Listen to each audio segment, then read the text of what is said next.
Behind the steel doors of the high-security military headquarters in the center of Ouagadougou, a meeting took place that would change the future of West Africa. Burkina Faso's leader, Ibrahim Traoré, had invited high-ranking military officials from Mali, Niger, and Guinea to this meeting with no Western representatives present. On the table were only the flags of the four countries and a portrait of former Burkina Faso leader Thomas Sankara. No phones, recording devices, or foreign intelligence agents entered the meeting room. What was discussed there that day laid out one of the most daring plans in Africa's post-sea colonial history. Traoré's opening speech was short and sharp. Today, we have gathered here to start Africa's second war of liberation. Over the next 4 hours, the young leader presented the participants with a secret plan to ensure the economic and political independence of West African countries. The plan had a simple name: African Union 2030. 4 days after this meeting, an unexpected guest was hosted at a secret military base in eastern Burkina Faso. A man disembarking from a helicopter, along with Russian military advisors, was a representative of an international consortium controlling Africa's strategic resources. This mysterious visitor meeting with Traoré in private left a file on the table. The contents of the file included critical details about the financing of Traoré's African Union plan. Here are the details of Ibrahim Traoré's plan, hidden from the West that will change Africa's future. When Ibrahim Traoré assumed leadership of Burkina Faso following his military coup in 2022, the world saw him as just another coup leader.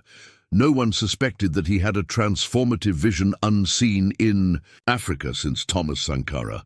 Traoré is now pursuing a secret strategy to extend to all of West Africa the independence movement he began by expelling the former colonial power France from his country. The alliance, starting with Mali and Niger and later including Guinea, is rapidly moving toward forming an alternative to the economic community of West African states. Economic independence lies at the heart of this new alliance. According to Traoré's plan, the countries joining the Union will create their own currency and completely break away from the French franc system. Additionally, customs barriers between the Union countries will be removed, creating a common economic area. Another important topic discussed at the meeting was the development of military capabilities of the Union countries. Traoré proposed that each country increase its defense budget to at least 5% of its national income. Joint military exercises and intelligence sharing among Union countries were also planned. The ultimate goal of this military cooperation was to ensure the region's security against interventions by Western powers or jihadist groups. One of the most striking decisions made at the secret meeting concerned the management of natural resources. In the region, Burkina Faso, Mali, and Niger are among the countries with the world's richest gold, uranium, and rare element deposits.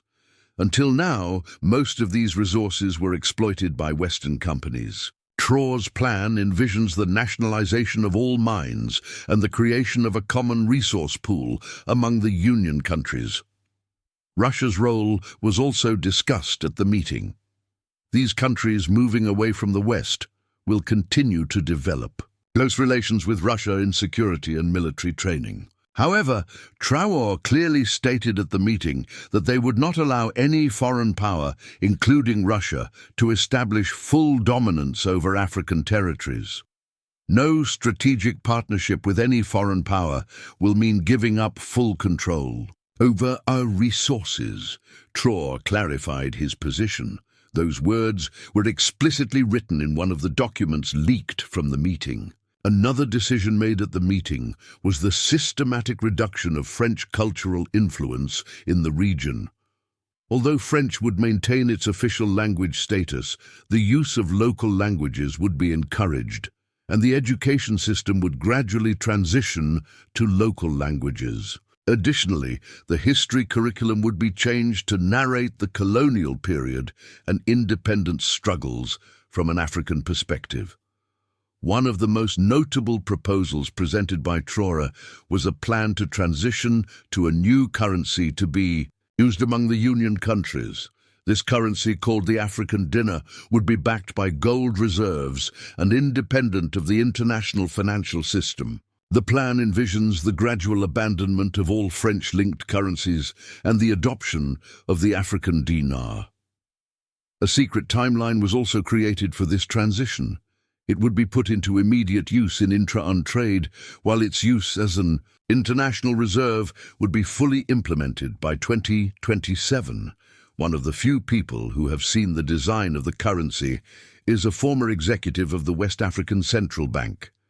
He reports the banknotes feature images of Africa's independence, leaders like Thomas Sankara and Patrice Lumumba.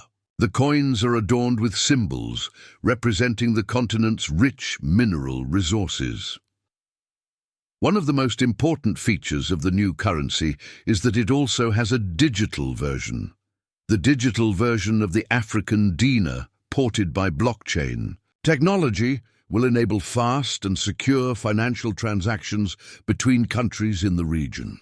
This digital currency also aims to create a payment system independent of Western financial institutions' control. One of the longest sections of the meeting was devoted to how the Union countries would ensure food sovereignty. Traoré presented a comprehensive plan to complete Sankara's unfinished agricultural revolution. This plan envisions dedicating 70% of the Union countries' lands to food production. Secret documents show that special techniques are being developed with the support of agricultural experts from Russia and China to make productive farming possible even in desert climates. Traoré claims that this agricultural revolution will completely free the Union from food imports within 3 years. An interesting detail of the plan is the importance given to urban gardening. Urban agriculture projects will be launched in every city in the Union countries, and city residents will produce some of their basic food needs themselves. Organic farming methods and the combination of traditional African agricultural techniques with modern science also play an important role in TRA's agricultural strategy. This approach will ensure both environmental sustainability and reduce dependence on external agricultural inputs. Seed independence is particularly emphasized. Union countries will create their own local seed banks and develop alternatives to Western companies' patented seeds. Perhaps the most radical aspect of Traoré's plan is his vision of creating an entirely new education system. The French education model from the colonial period will be abandoned and replaced with an African-centered curriculum. In this new education system, African history and culture will be centered. Local languages will be used as the language of instruction, and technical education will be given great importance. According to documents presented at the meeting, a minimum of 3 technical universities will be established in each country, specializing in mining, agricultural technologies, and renewable energy. As an interesting detail, Traoré has also planned the integration of local knowledge systems with modern education. Special research centers will be established for the integration of traditional medicine, agricultural techniques, and architectural knowledge with modern science as part of the education reform. The goal is to establish a school in every village and a technical college in every region. Special importance is given to girls' education. One of the goals of the plan is to increase the schooling rate of girls to 100% within 5 years. Adult literacy programs will also be expanded, ensuring that all segments of society are included in the education process. Another important topic discussed at the meeting was the restructuring of the healthcare system in the Union countries. Traoré's plan envisions establishing a health clinic in every village, a hospital in every district, and a specialty hospital in every region. A particularly notable proposal was the establishment of a joint drug production and research center among the Union countries. This center will develop treatment methods for diseases specific to Africa and free the region from dependence on Western pharmaceutical companies. At this center planned to be established in Ouagadougou, the capital of Burkina Faso, studies will also be conducted on the integration of traditional African medicine with modern medical practices. Another notable point in the health plan was the expansion of birth control and family planning services. Traoré emphasized that controlling the population growth rate is critical for economic development.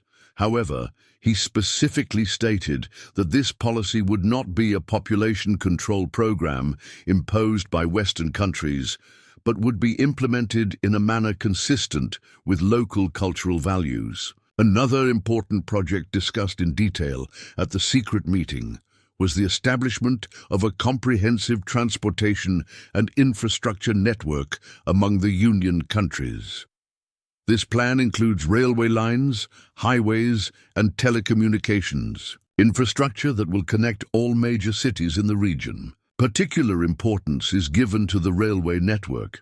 According to the planning, a modern railway line will be constructed starting from Ouagadougou and extending to Nam, Bamako, and Conakry.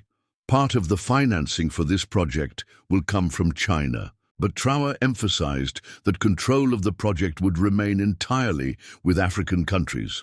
Another important element of the infrastructure plan is the establishment of a high-speed internet network throughout the region. Traoré stating that digital infrastructure is critical for economic development, aims to increase internet penetration in the Union countries to 80% within 5 years.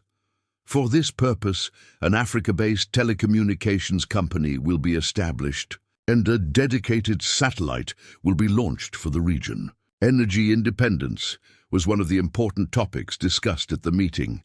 Traoré aims for the Union countries to meet all their energy needs from renewable sources within 10 years.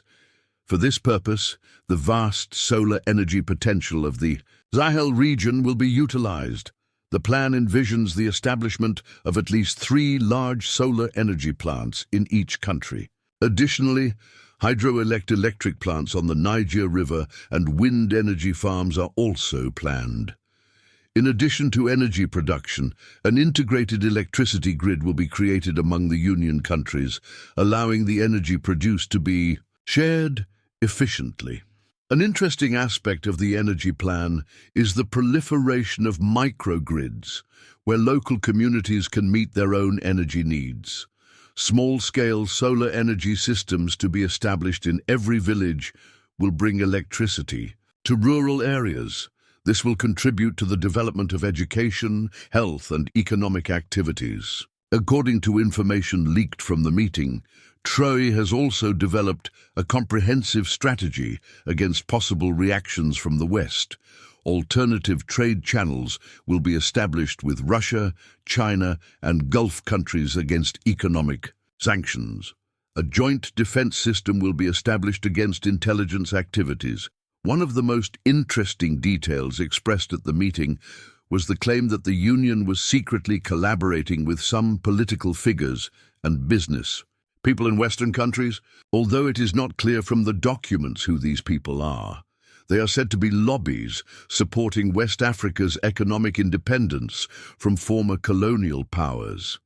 It is claimed that some politicians in France in particular believe that the former colonial policies are no longer sustainable and support this new initiative in West Africa. These secret supporters will play a mediating role in the Union's relations with the West and try to prevent harsh reactions such as economic embargoes against possible military interventions from the West.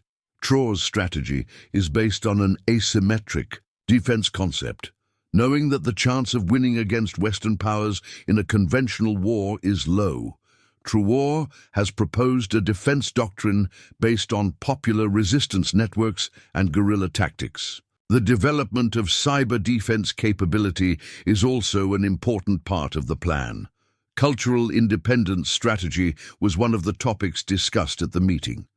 Traoré presented a comprehensive plan against cultural colonialism that continues, even in the post-colonial period.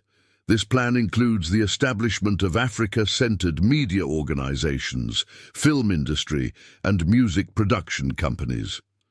Particular importance is given to popular culture products that shape the minds of younger generations. Trout plans to encourage the production of cultural products that will serve as alternatives to Hollywood films and Western pop music, exalting African values and history. For this purpose, a large film studio and music production center will be established in Ouagadougou.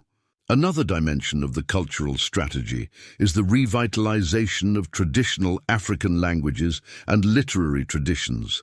The use of local languages for education in the Union countries, the publication of books and magazines in these languages, and the production of digital content will be encouraged. Additionally, projects will be developed for the digital preservation and dissemination of traditional African storytelling and oral cultural heritage. Another important step decided at the meeting was the gradual expansion of the Union. In this first phase, Ivory Coast, Togo, and Benin are targeted to join the Union. In the second phase, Senegal, Ghana, and other West African countries are planned to be invited. RA's ultimate goal is to form a union by 2030 that encompasses all West African countries and is economically and politically independent. This union is designed as a stronger and more independent version of the African Union. A critical element of the expansion plan is to gain the support of the people in potential member countries. For this purpose, it is planned to introduce successful projects in the Union countries to other African countries and increase public diplomacy. Exchange programs and educational scholarships aimed particularly at youth and women are seen as an important part of this strategy. In his speech at the meeting, Traoré emphasized that the ultimate goal of the Union was not only economic and political independence, but also to ensure that Africa takes its place on the world stage as an equal and respected actor. This vision was enthusiastically received by all the leaders who attended the meeting. At the meeting, Traoré also openly discussed the challenges and risks that the plan might face. Among the biggest obstacles facing the Union are possible interventions by Western powers, the activities of terrorist organizations in the region, the limitation of economic resources, and possible disagreements between Union countries. In particular, the activities of jihadist groups in the region are seen as an important factor that could make the implementation of the plan difficult. Traoré, claiming that most of these groups are supported by foreign powers, emphasized that success in the fight against terrorism is only possible with regional cooperation and popular support regarding economic challenges. Traoré has acknowledged that some sacrifices may be necessary in the short term. The deterioration of economic relations with the West may cause economic difficulties in the Union countries in the short term. However, it is anticipated that these difficulties will be overcome in the long term with a more fair and efficient use of resources. This initiative, led by Ibrahim Traoré, has the potential to open a new page in Africa's post-colonial history. This plan, aimed at the economic and political independence of West African countries, could serve as a model for the rest of the continent if successful.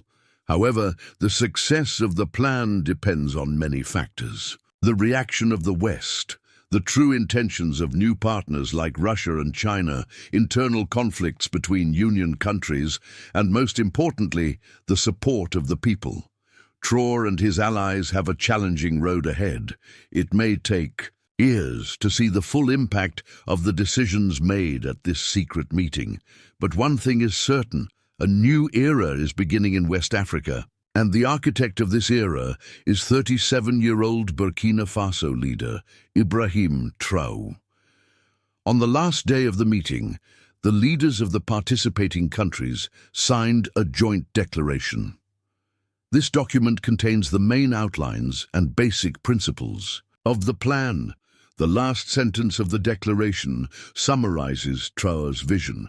Africa's true independence will be possible when we take control of our resources and shape our own future. The movement we have started here today is a historic turning point, not only for our countries, but for the entire continent. Now all eyes are on how this ambitious plan will be implemented and the possible reactions from the West. Traoré and his allies are playing a big gamble that will change Africa's destiny. If this gamble succeeds, a new and powerful bloc could emerge on the world map.